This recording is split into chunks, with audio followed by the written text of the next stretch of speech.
Sementara itu masih banyak kendala dijumpai saat proses pembelajaran daring di SMP Negeri 10 Ambon. Kendati begitu, Kepala Sekolah berharap seluruh siswa kelas ujiannya dapat mengikuti ujian praktek maupun ujian akhir satuan pendidikan secara baik dengan hasil yang maksimal.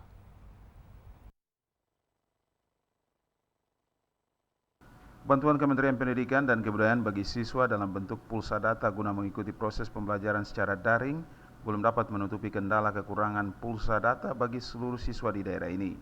Di SMP Negeri 10 Kota Ambon, bantuan pulsa data itu tidak diterima seluruh siswa sekolah itu.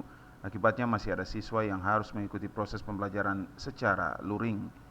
Bukan saja itu, jaringan internet yang sering terganggu juga menjadi kendala bagi sejumlah siswa di sekolah tersebut. Bahkan ada siswa yang rumahnya tidak ada aliran listrik.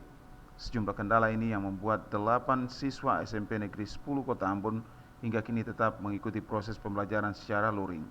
Kepala SMP Negeri 10 Kota Ambon, Wineke Tumuri mengatakan, kendati proses pembelajaran secara daring telah dilaksanakan sejak tahun kemarin, namun hingga saat ini masih dijumpai kendala dalam pelaksanaannya.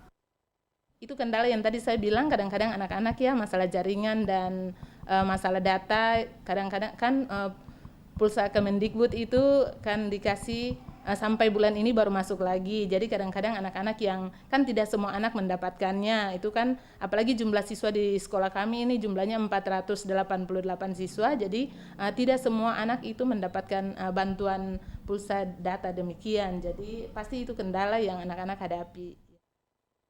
Jumlah siswa di sekolah itu, kata Wineke Tumuri, sebanyak 400 siswa lebih. Dari jumlah itu 148 siswa akan mengikuti ujian praktek maupun ujian akhir satuan pendidikan untuk mengakhiri proses pembelajaran mereka di lembaga pendidikan dimaksud. Wineke berharap siswa kelas ujian di sekolah itu dapat mengikuti kedua ujian dimaksud secara baik dengan hasil yang maksimal. Otis Kotarini dan Andre Oktolsea melaporkan.